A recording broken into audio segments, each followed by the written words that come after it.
Hello बच्चों, इस video में हम एक्सरसाइज 6.3 के क्वेश्चनों को सॉल्व करेंगे।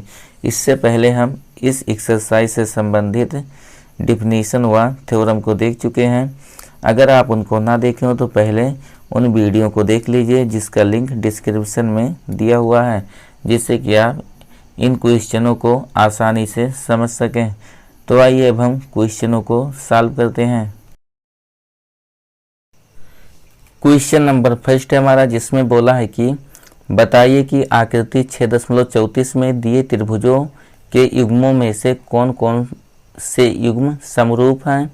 उस समरूपता कसौटी को लिखिए जिसका प्रयोग आपने उत्तर देने में किया है, तथा साथ ही समरूप त्रिभुजों को सांकेतिक रूप में व्यक्त कीजिए। यहाँ पर पहले क्वेश्चन में कई खंड दिए हुए हैं जिनमें त्रिभुजों के युग्म दिए हैं। इनमें से हमें बताना है कि कौन से युग्म समरूप हैं और कौन से युग्म समरूप नहीं हैं। साथ ही उन समरूपता कसौटियों को तथा त्रिभुजों की समरूपता को हमें सांकेतिक रूप में लिखना है। यानी कि सांकेतिक रूप का मतलब गणितीय रूप में लिखना है। तो आइए अब हम एक एक खंडों को सॉल्व करते हैं।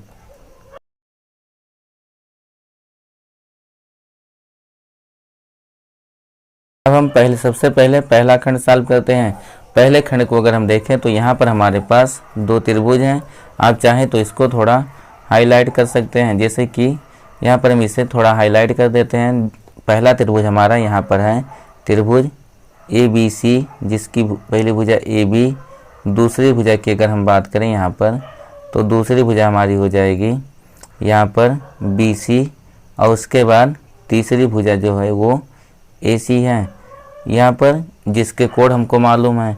दूसरा यहाँ पर हमारा है जिसकी भुजा PQ, दूसरा RQ, और तीसरा यहाँ पर PR या फिर RP बोल सकते हैं। अब अगर इन दोनों त्रिभुजों को हम देखें तो कि ये समरूप है या फिर नहीं, तो अगर हम देखें तो पहले त्रिभुज में 3 कोण हैं, जिनमें पहले कोण का मान 60 अंश, दूसरे B का मान 80 अंश और C का मान 40 अंश है। इसी प्रकार से अगर हम दूसरे त्रिभुज को देखें तो इसके कोण भी 60 अंश, 80 अंश और 40 अंश हैं। यानी कि पहले त्रिभुज के तीनों कोण दूसरे त्रिभुज के संगत कोणों के बराबर हैं, इसलिए ये त्रिभुज समरूप होगा। अब इसको हमें सांकेतिक रूप में लिखते हुए उसके समरूपता के प्रतिबंधों को लिखना है। तो आइए अब इसे हम देख लेते हैं। लिख देंगे यहाँ पर कि त्रिभुज ABC तथा त्रिभुज PQR में, अब इसमें हम देख लेते हैं जो भाग हमारे बराबर या फिर संगत भुजाओं का अनुपात दिया उसको लिख लेते हैं। तो पहले खंड में जो केवल कोणों की बात हुई है, तो हम यहाँ पर संगत कोणों को लिख लेते हैं। यहाँ पर जो हमारा कोण A होगा, ये जो कोण A होगा, ये कोण A का मान 60 अंश है, और दूसरे त्रिभुज में कोण P का मान 60 अंश है। यानी कि कोण A के संगत कोण P होगा। दूसरा अगर देखें तो यहाँ पर कोण B, और कोण B का मान अगर देखें तो यहाँ पर 80 अंश दिया। दूसरे त्रिभुज में कोण C का मान 80 अंश है। यानी कि कोण B के संगत जो हमारा होगा, यहाँ पर दूसरे त्रिभुज का कोण Q है।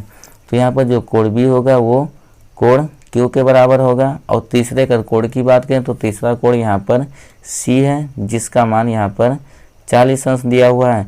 दूसरे त्रिभुज में कोण R का मान 40 अंश है, इसलिए यहाँ पर लिख देंगे कोण C बराबर कोण R। अब पहले त्रिभुज के तीनों कोण दूसरे त्रिभुज के संगत कोणों के बराबर हो गए, इसलिए दोनों त्रिभुज समरूप होंगे। लिख देंगे इसलिए त्रिभुज ABC समरूप त्रिभुज। यहाँ पर आप दूसरे त्रिभुज का नाम लिखते समय ध्यान देंगे कि उसके संगत कोण बराबर व संगत भुजाएं समानुपाती हों। यानी कि हमें त्रिभुजों का नाम लिखते समय उनके शीर्षों को ध्यान में रखना होगा। जैसे कि यहाँ पर देखें तो जो कोण A था वो कोण P के बराबर था, यानी कि यहाँ पर शुरू में A लिखा तो यहाँ पर शुरू में हमारा P होगा। दूसरा BQ के बराबर था, जो कि दूसरे नंबर पर था, तो यहाँ पर Q भी दूसरे नंबर पर होगा। C बराबर R के था, तो यहाँ पर हम R लिख देंगे। यानी कि पहले त्रिभुज के तीनों कोण दूसरे त्रिभुज के संगत कोणों के बराबर हो गए, इसलिए दोनों त्रिभुज समरूप हैं। यहाँ पर बोला था कि समरूपता के प्रतिबंध को भी लिखिए। तो यहाँ पर जो समरूपता का प्रतिबंध होगा, पहले त्रिभुज के तीनों कोण दूसरे त्रिभुज के संगत कोणों के बराबर हैं, यानी कि यहाँ पर समरूपता का जो प्रतिबंध होगा एंगल एंगल एंगल वाला प्रतिबंध होगा। अब इसी प्रकार से हम दूसरे क्वेश्चन को देख लेते हैं, यानी कि पहले क्वेश्चन के दूसरे खंड को देख लेते हैं।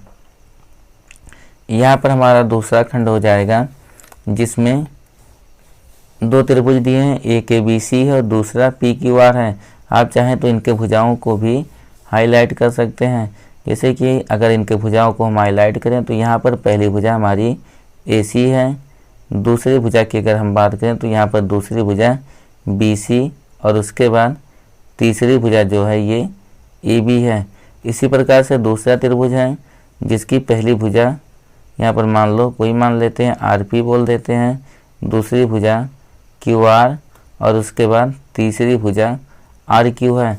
अब इन भुजाओं को हम देखेंगे, तो अगर आप इन भुजाओं को ध्यान से देखें, त्रिभुज की इन भुजाओं को अगर हम यहाँ पर देखें तो AB का मान 2 दिया हुआ है और उसके बाद हम देखते हैं कि इनके संगत कौन सी भुजाएं होंगी। जैसे हम देखें तो पहले त्रिभुज की भुजाएं 2, 2.5 और 3 हैं, दूसरे त्रिभुज की भुजाएं 4, 5 और 6 हैं, यानी कि पहले और दूसरे त्रिभुज की भुजाओं में जो अनुपात होगा वो 1:2 का अनुपात होगा। तो यहाँ पर हम लिख देते हैं, जैसा कि हम पहले में लिखे उसी टाइप से यहाँ पर भी लिख देंगे कि पहले दोनों त्रिभुजों को लेंगे कि त्रिभुज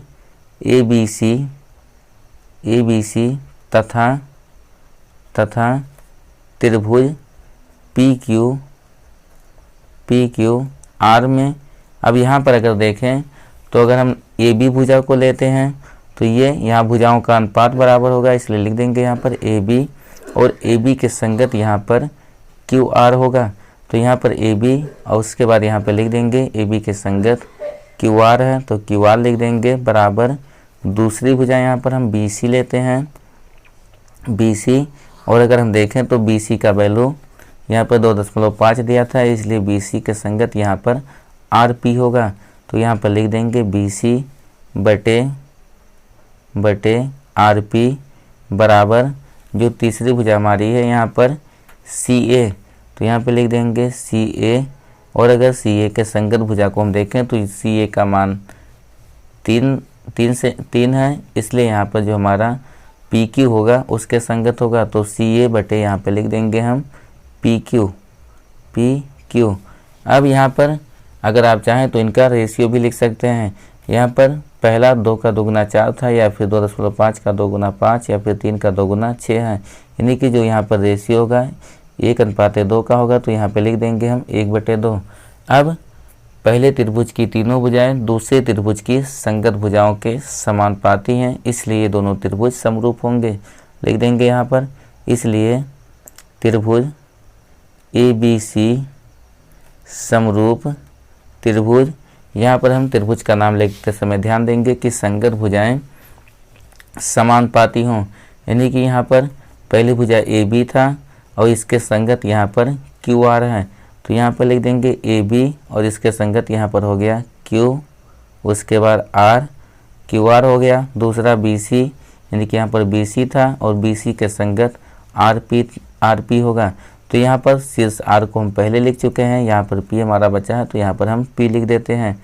अब हम एक बार चेक कर लेंगे कि जो यहाँ पर समरूपता का हम संकेत लिखे हैं क्या ये सही है।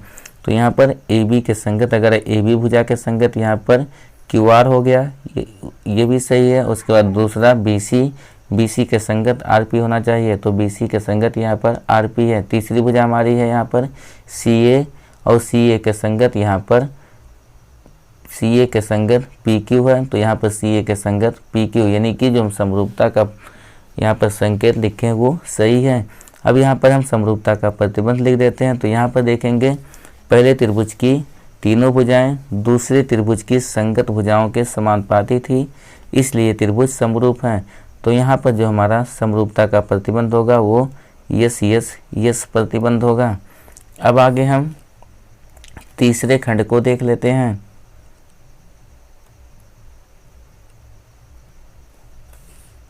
यहाँ पर तीसरे खंड के जो हमारा तीसरा खंड है इसके भुजाओं को भी हम हाईलाइट कर देते हैं, जिससे कि समझने में थोड़ा आसानी हो। तो यहाँ पर दोनों त्रिभुज हैं जिनकी भुजाएं हैं यल यम एन, और दूसरा त्रिभुज है जिसकी भुजाएं हैं जिसका नाम है त्रिभुज का डी ई एफ। यहाँ पर चाहे आप इसको ऐसे रहने दीजिए, अगर यहाँ पर हम देखें ध्यान से तो पहले त्रिभुज की भुजाओं की माप है 2.7, 2, 3 और दूसरे त्रिभुज की भुजाओं की माप है 4, 5, 6। यानी कि यहाँ पर अगर हम ध्यान से देखें तो हमारा जैसे अगर हम इसको 2 को लेते हैं तो 2 के संगत अगर 4 को माने जिनमें 1:2 का रेशियो है, दूसरा 3 के संगत यहाँ पर हमारा हो जाएगा 6 मान लें, और तीसरी भुजा जो हमारी बची यहाँ पर 2.7। अब यहाँ पर देखेंगे तो 2 का दोगुना 4 था, 3 का दुगना 6 था, लेकिन 2.7 का दुगना 5 नहीं है। इसलिए ये दोनों त्रिभुज हमारे समरूप नहीं होंगे, क्योंकि यहाँ पर कोणों के बारे में तो कुछ बोला नहीं है, और साथ ही साथ यहाँ पर संगत भुजाओं का अनुपात भी बराबर नहीं है, इसलिए दोनों त्रिभुज समरूप नहीं होंगे। यहाँ पर हम लिख देंगे कि त्रिभुज अगर नाम देखें तो यल एम पी लिख देंगे, त्रिभुज यल एम पी, तथा दूसरा जो हमारा त्रिभुज है जिसका नाम यहाँ पर हो जाएगा यल एम पी, और दूसरा डी ई एफ लिख देंगे यल एम पी तथा त्रिभुज डी ई एफ समरूप नहीं है, समरूप नहीं है। अब हम अगला खंड देख लेते हैं, यानी कि चौथा खंड। चौथे खंड की अगर हम बात करें तो चौथे खंड में जो 2 त्रिभुज दिए हैं, एक त्रिभुज हमारा है यम एन यल और दूसरे त्रिभुज का नाम है पी क्यू आर। इसको हम थोड़ा यहाँ पर हाईलाइट कर लेते हैं त्रिभुज को, जिससे कि समझने में आसानी हो। यम को यल से मिला देते हैं, दूसरी इसकी भुजा एन यल है, इसको भी हम मिला देते हैं, उसके बाद तीसरी भुजा यम एन। इसी प्रकार से हम दूसरे त्रिभुज की भुजाओं को भी हाईलाइट कर लेते हैं। तो ये पी आर, उसके बाद क्यू आर, और तीसरी भुजा हमारी हो जाएगी पी क्यू।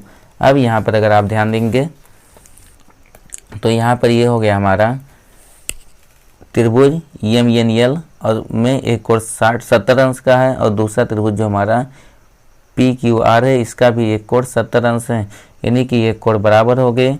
अब ये कोण जिन भुजाओं से बना हुआ है उनका अनुपात हम देख लेते हैं। तो ये जो हमारा कोण है 2.5, एक भुजा जिसकी लंबाई दी है, दूसरी भुजा की लंबाई 5 है।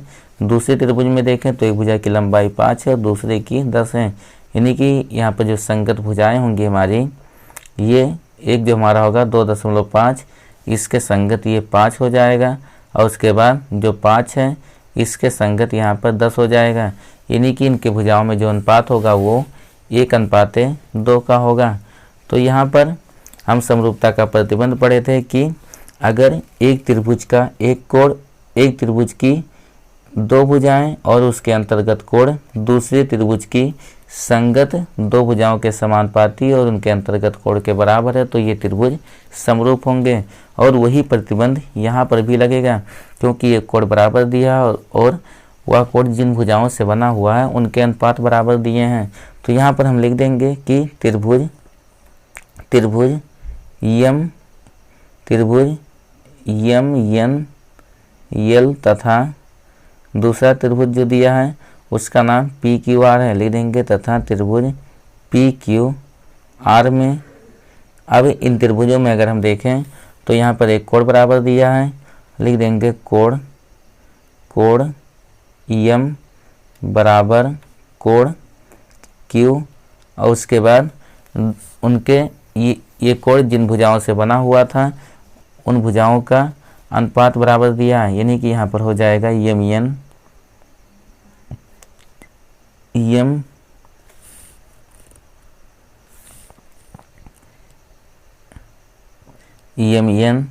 उसके बाद बटे, अगर यम एन के संगत भुजा को देखें तो यम एन के संगत जो था वो पी क्यू था, तो यहाँ पर यम एन बटे पी क्यू बराबर, दूसरी भुजा की अगर बात करें तो दूसरी भुजा हमारी यल एम होगी, तो यहाँ पे लिख देंगे यल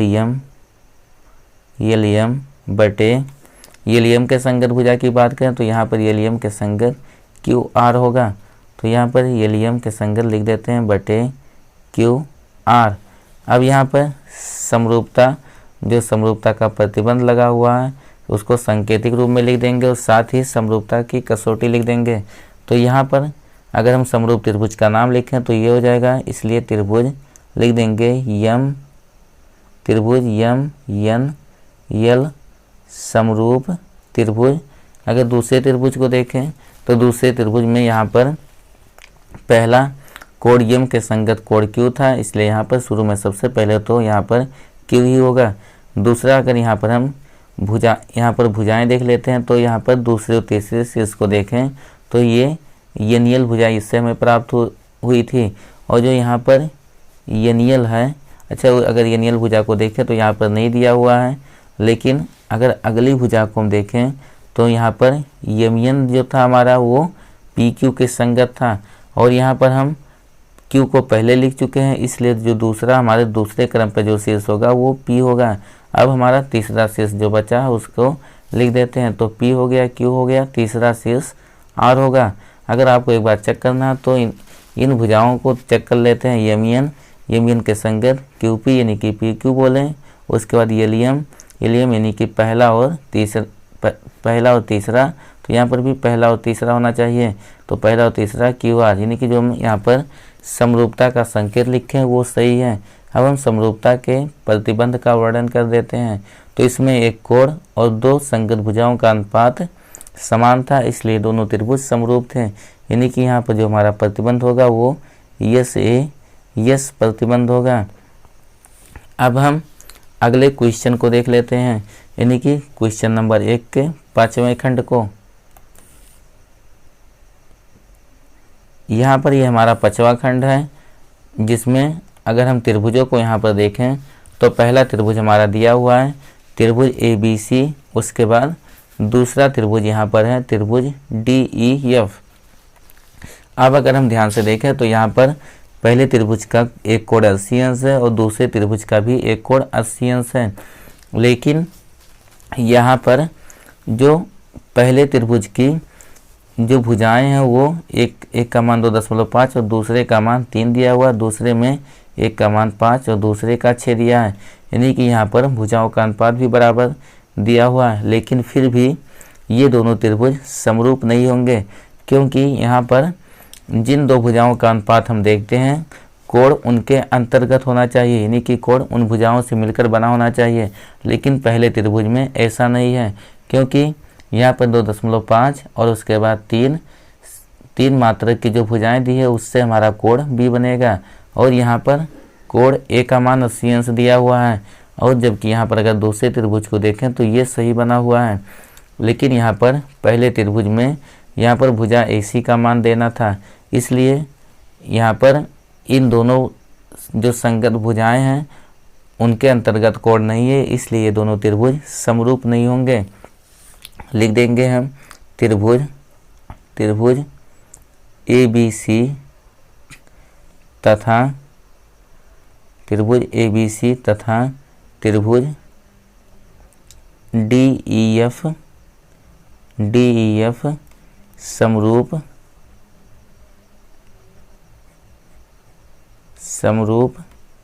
नहीं है। उसके बाद अब अगले हम खंड को देख लेते हैं।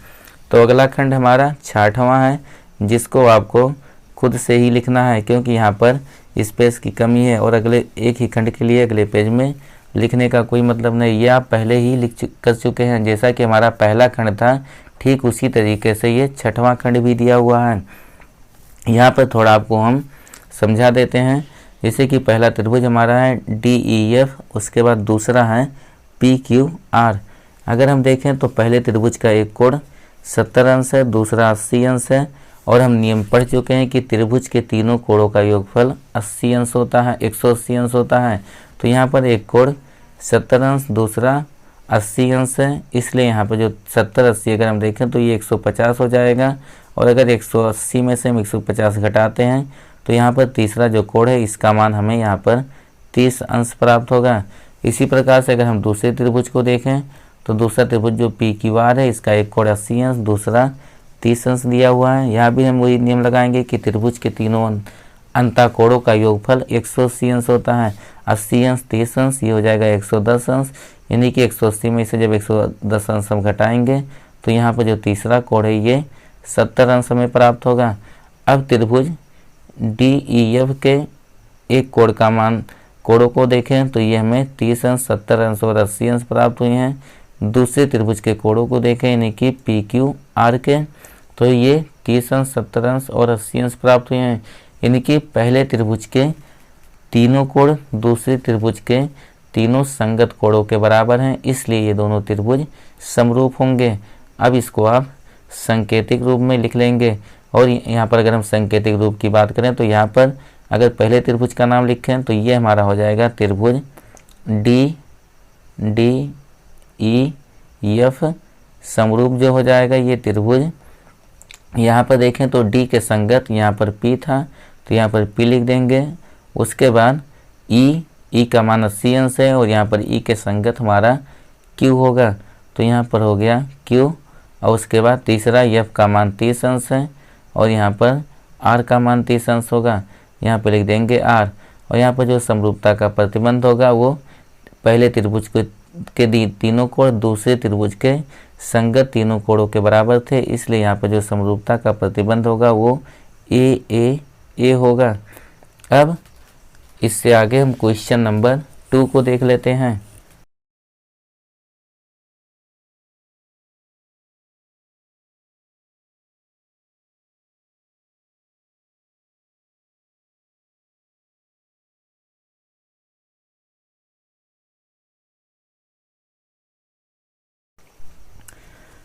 दूसरा क्वेश्चन हमारा दिया हुआ है जिसमें बोला है कि आकृति 6.35 में त्रिभुज ODC समरूप त्रिभुज OBA, और उसके बाद आगे बोला कोण BOC बराबर 125 अंश दिया हुआ है। दूसरा कोण है कोण CDO जिसका मान 70 अंश दिया हुआ है। हमें ज्ञात करना है यहाँ पर कोण DOC का मान, कोण DCO और उसके बाद कोण OAB। अब यहाँ पर अगर हम देखें तो हमारे यहाँ पर क्वेश्चन में आकृति बनी हुई है जिनमें से जिन कोणों का मान दिया है वो यहाँ पर प्रदर्शित किए गए हैं। अब आगे हम इसके सॉल्यूशन को देख लेते हैं। यहाँ पर अगर हम सॉल्यूशन में पहले सबसे क्या करेंगे कि दोनों त्रिभुज समरूप दिए हैं तो उनको हम यहाँ पर लिख देते हैं। लिख देंगे यहाँ पर कि त्रिभुज ODC समरूप त्रिभुज ODC समरूप त्रिभुज OBA। यहाँ पर त्रिभुज ODC समरूप दिया था त्रिभुज OBA के। अब अगर ये दोनों त्रिभुज समरूप हैं तो इनके सभी संगत कोण बराबर होंगे और संगत भुजाएं समानुपाती होती हैं। लेकिन यहाँ पर हमें संगत भुजाओं से कोई मतलब नहीं है, तो यहाँ पर केवल हम जो कोण संगत कोण बराबर हैं उनको प्रदर्शित कर देते हैं।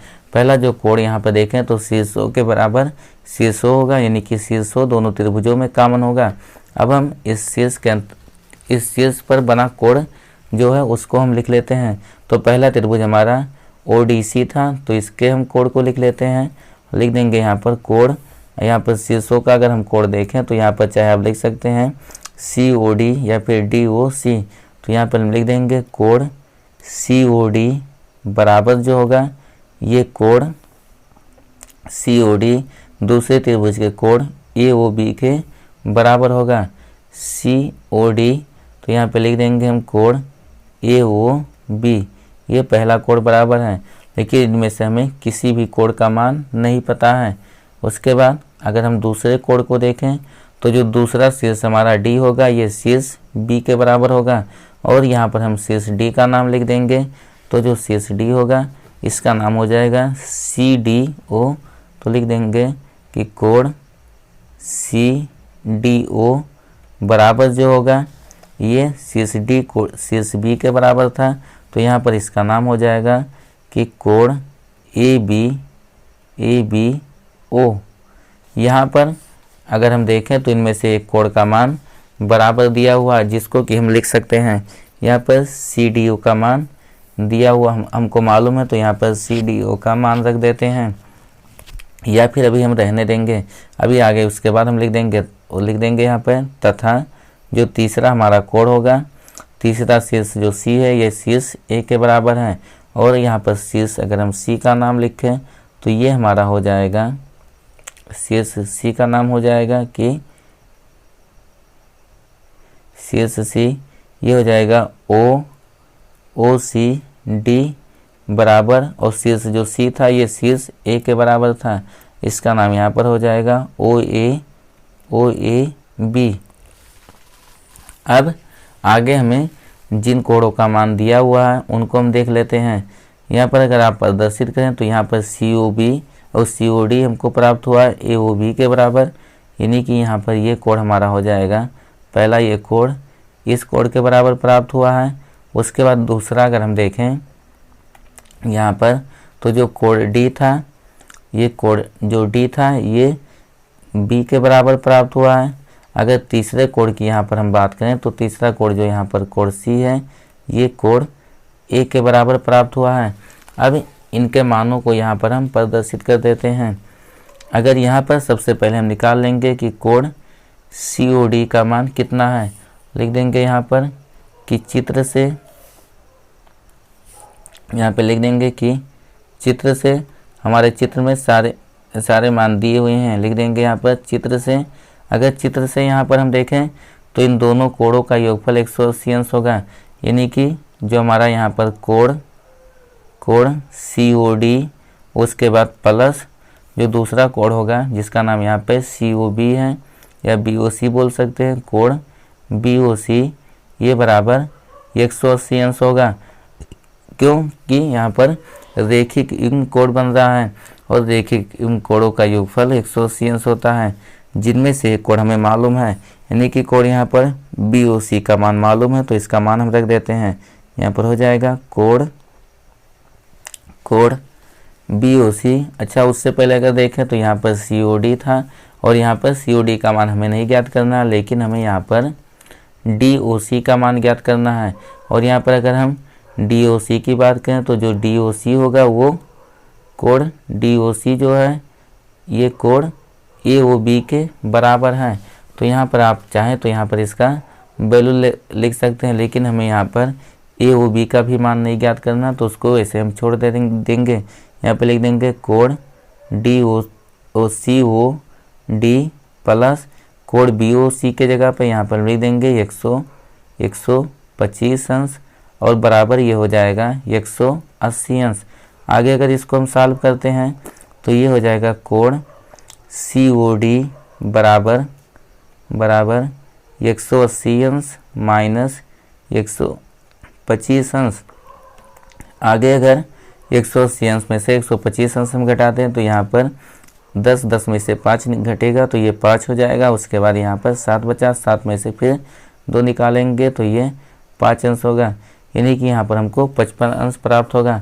तो कोड जो COD था ये 55 अंश है, और अगर COD यहाँ पर 55 अंश है, उसके बाद कोड CDO 70 अंश है, तो अब हम तीसरा कोड यहाँ पर निकाल सकते हैं, क्योंकि त्रिभुज के तीनों कोडों का योगफल 180 अंश होता है।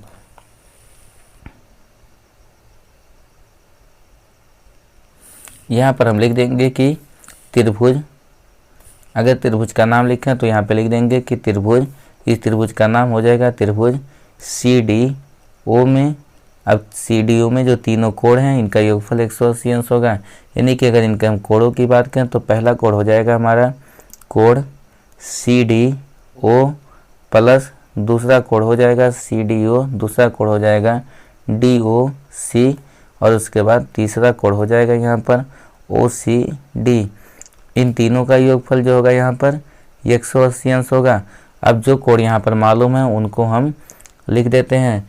कोड CDO, यहाँ पर अगर CDO की बात की जाए तो इसका मान यहाँ पर 70 अंश दिया हुआ है। दूसरा कोड है यहाँ पर DOC, और DOC का मान अभी यहाँ पर हम निकालें, DOC बोले या फिर COD बोले, जिसका मान यहाँ पर हमको मिला है 55 अंश, और प्लस उसके बाद तीसरा कोड यहाँ पर है OCD बराबर ये हो जाएगा 180 अंश। अब आगे इनको अगर हम सॉल्व करें तो ये हो जाएगा हमारा कोण OCD, अगर इसका मान निकालें तो ये है 180 अंश, और उसके बाद इसको जोड़कर हम इस तरफ ले आते हैं। तो अगर 70 और 55 अंश को अगर हम जोड़ते हैं तो हमें यहाँ पर 70 और उसके बाद अगर 55 अंश को जोड़े तो हमें यहाँ पर 125 अंश मिलेगा, जो कि इधर आएगा तो माइनस में हो जाएगा। यहाँ पर ये हो जाएगा 70, वो 125 ही मिलेगा, 125 इस तरफ आया तो ये माइनस में हो गया, यानी कि माइनस 125 अंश। और अगर 180 अंश में से हम 125 अंश घटा देंगे तो यहाँ पर हमें 180 में से नहीं कि 10 में से ये 5 ही घटेगा, 5 बचेगा। उसके बाद 7 में से 2 अगर घटाएंगे तो यहाँ पर हमें 5 प्राप्त होगा, यानी कि यहाँ पर इस कोण का मान भी हमें 55 अंश प्राप्त हुआ। तो अगर पहला हमें यहाँ पर ज्ञात करना था OCD, यहाँ पर OCD, यानी कि जो दूसरा हमें ज्ञात करना था OCD, CDO, DCO बोलो या फिर OCD बोलो, इसका मान हमें प्राप्त हो गया 55 अंश। अब आगे अगर हम देखें, पहला कोण हमें ये OCD प्राप्त हो गया, और आगे हमें निकालना था कि OAB का मान भी मालूम करना था। यहाँ पर हम देख लेंगे कि OCD किसी कोण के बराबर था। तो अगर यहाँ पर ध्यान दें तो जो OCD था ये कोण OAB के बराबर था। OAB यानी कि जो OCD था वो OAB के बराबर था, तो ये कोण भी 55 अंश होगा। लिख देंगे यहाँ पर, चूँकि कोण OAB बराबर कोण OCD, और यहाँ पर OCD का मान अभी हम ज्ञात किए हैं, इसका मान यहाँ पर 55 अंश है, यानी कि इसका मान भी तब 55 अंश हो जाएगा। तो हमें यहाँ पर दूसरा कोण OCD बोले या DCO, ये भी 55 अंश मिला। उसके बाद कोण OAB, ये भी 55 अंश मिला।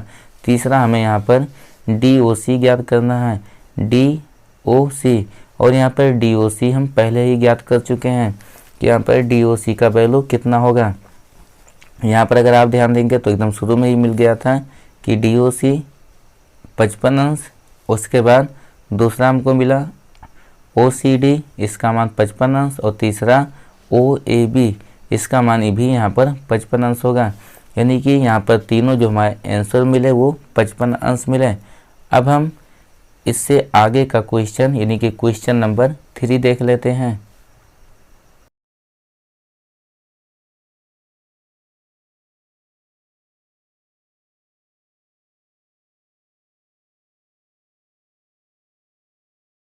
क्वेश्चन नंबर 3 में बोला है कि समलंब ABCD जिसमें AB समांतर DC है के विकर्ण AC और BD परस्पर O पर प्रतिच्छेद करते हैं। दो त्रिभुजों की समरूपता कसौटी का प्रयोग करते हुए दर्शाइए कि OA बटे OC बराबर OB बटे OD है। अब सबसे पहले हम इस क्वेश्चन के अनुसार चित्र को बना लेते हैं। यहाँ पर बोला है कि ABCD जिसमें AB समांतर DC है, यानी कि जो समलंब चतुर्भुज ABCD होगा उसमें भुजा AB भुजा DC के समांतर है।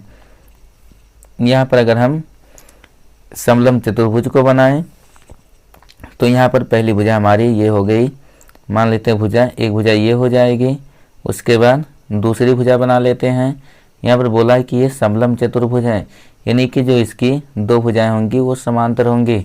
अब यहाँ पर दो समांतर भुजाएं यहाँ पर हम व्यक्त कर दिए हैं। तीसरी भुजा यहाँ पर बना लेते हैं, ये हो गई। उसके बाद चौथी यहाँ पर इससे इसको मिला देते हैं। ये हमारा ABCD एक समलंब चतुर्भुज है जिसमें बोला है कि AB समांतर DC के हैं। यहाँ पर अगर इसके भुजाओं को हम प्रदर्शित करें तो ये हो जाएगा हमारा, लिख देंगे A शीर्ष A, दूसरा हो जाएगा शीर्ष B, तीसरा C और उसके बाद चौथा ये हो जाएगा D, यानी कि AB समांतर DC के है। यहाँ पर जो भुजा हमारी DC है ये भुजा AB के समांतर है। उसके बाद आगे कहा के विकर्ण AC और BD परस्पर O पर प्रतिच्छेद करते हैं। अब इनके हम विकर्ण को खींच देते हैं। यहाँ पर A को हम C से मिला देते हैं, पहला विकर्ण हमारा हो जाएगा। उसके बाद इसी प्रकार से दूसरा विकर्ण खींच देते हैं, दूसरा BD बोला है तो यहाँ पर शीर्ष B को हम शीर्ष D से मिला देते हैं। आगे बोला था कि इसके विकर्ण ओ पर प्रतिच्छेद करते हैं, इसलिए यहाँ पर हम बिंदु ओ मान लेंगे। ये हमारा हो जाएगा बिंदु ओ। ये दोनों बिंदु ओ पर प्रतिच्छेद करते हैं। आगे अब जो दिया हुआ उनको हम यहाँ पे लिख देते हैं, उसके बाद जो सिद्ध करना उसे भी लिख देते हैं। यहाँ पे लिख देंगे हेडिंग दिया है। अगर हम देखें तो हमारे क्वेश्चन में बोला था कि एक समलंब चतुर्भुज ABCD है, तो यहाँ पे लिख देंगे चतुर्भुज ABCD में, चतुर्भुज ABCD में दिया था कि AB समांतर, लिख देंगे यहाँ पर कि AB समांतर CD, और साथ में दिया था कि इसके विकर्ण बिंदुओं पर प्रतिच्छेद करते हैं। लिख देंगे तथा इनके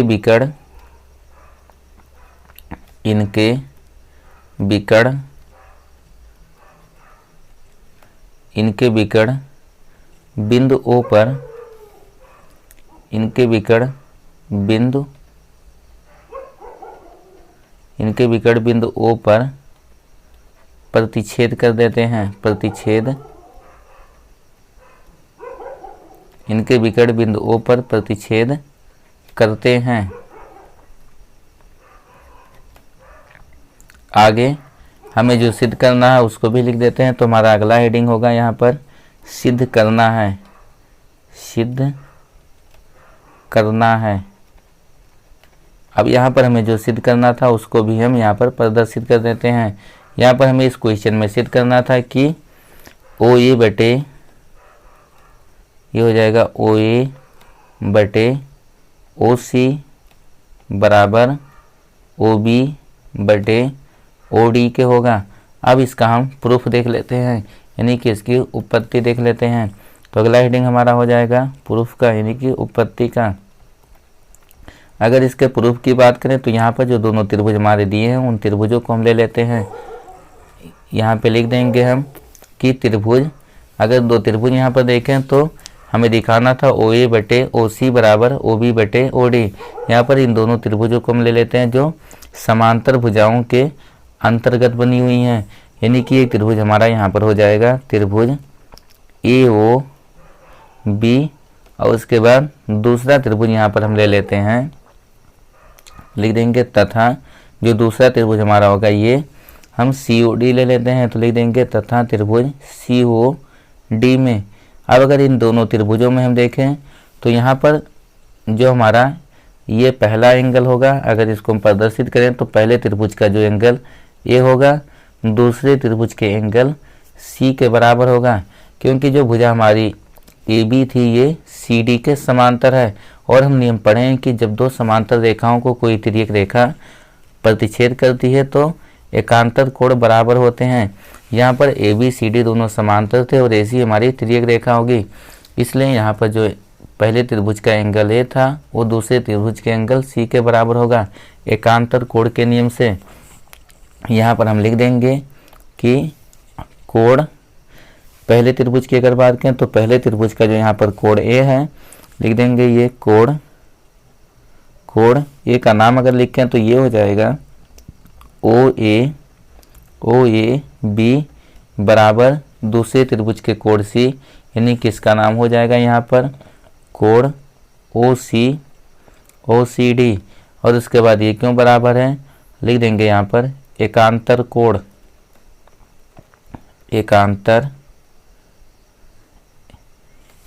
ये हो जाएगा एकांतर कोण। उसके बाद अब हम दूसरा अगर हम यहाँ पर देखें तो जो दूसरा हमारा यहाँ पर कोण, ये जो पहले त्रिभुज का जो यहाँ पर कोण B होगा ये दूसरे त्रिभुज के कोण D के बराबर होगा।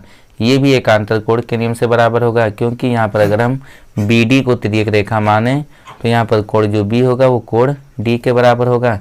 यहाँ पर हम दिखा देंगे कि कोण, अगर B का नाम लिखें तो ये हो जाएगा कोण ABO बराबर दूसरे त्रिभुज के कोण D के बराबर था, तो यहाँ पे लिख देंगे कोण CDO।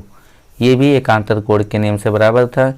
यहाँ पर लिखना होगा तो लिख देंगे हम कि ए बी समांतर सी डी, इस टाइप से भी हम लिख सकते हैं, या फिर लिख देंगे कि एकांतर कोण, क्योंकि अगर ए बी सी डी के समांतर है तो उस स्थिति में जो यहाँ पर पहले त्रिभुज का जो कोण बी होगा दूसरे त्रिभुज के कोण डी के बराबर होगा। तीसरा यहाँ पर देखें तो यहाँ पर दोनों त्रिभुजों में शीर्ष ओ कॉमन है और ये दोनों रेखाएं एक दूसरे को प्रतिच्छेद कर रही हैं, इसलिए यहाँ पर शीर्षाभिमुख कोण बराबर होगा। यानी कि यहाँ लिख देंगे कोण ए ओ बी बराबर कोण सी ओ डी, और कोण ए ओ बी जो है वो सी ओ डी के बराबर है, क्योंकि ये शीर्षाभिमुख कोण है। तो यहाँ पर लिख देंगे